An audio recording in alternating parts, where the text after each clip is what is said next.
Hello everyone, my name is Fernando, and in today's video you will be learning about perfect and near perfect cognates in Spanish and English. One of the coolest parts about learning Spanish or English is the many words you already know.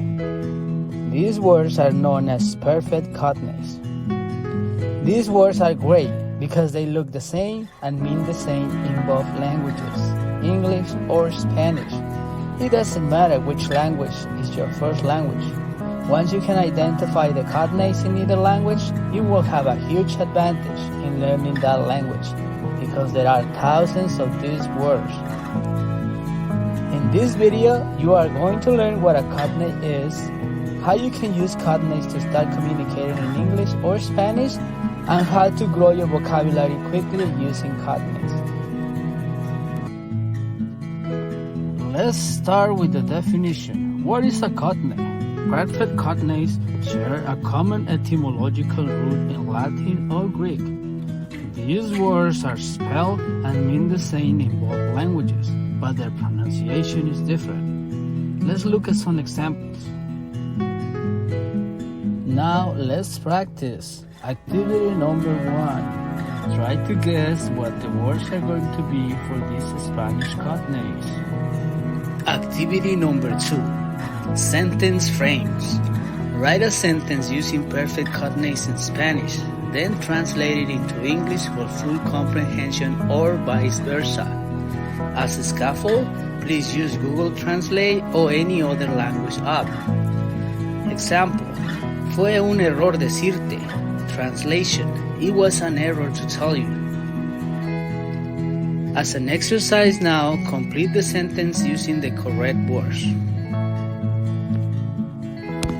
To amplify the lesson, now let's look at the near perfect cognates. As the name suggests, these words are almost exactly the same between Spanish and English, but with some letters differing in terms of spelling. The good thing about these cognates is that there are a lot of the patterns that emerge from these words, and when the students see the pattern, it is a lot easier to identify them. For example, whenever a student sees a Spanish word that ends in the letter ICO, the equivalent in English will be IC. Examples: básico becomes basic, auténtico becomes authentic, and automático becomes automatic. After this lesson, the students should be able to identify the patterns of nearly perfect cognates. Some of these patterns in Spanish and English are: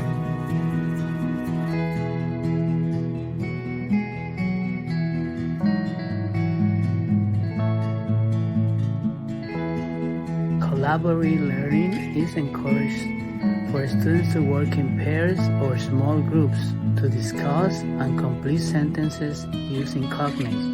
This allows them to practice language skills collaboratively and supports language development. Reflective journals.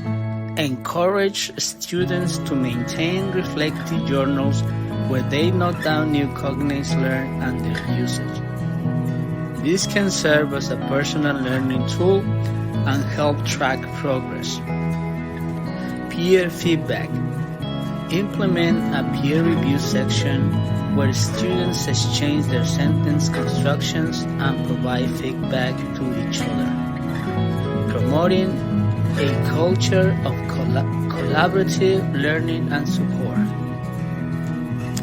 These enhancements aim to create a supportive and interactive learning environment that helps students make meaningful connections between languages while actively engaging with the material.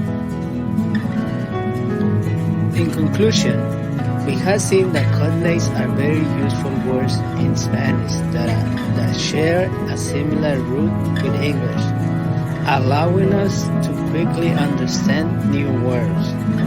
Keep looking for these cognates when reading or listening in Spanish to improve your understanding. Goodbye.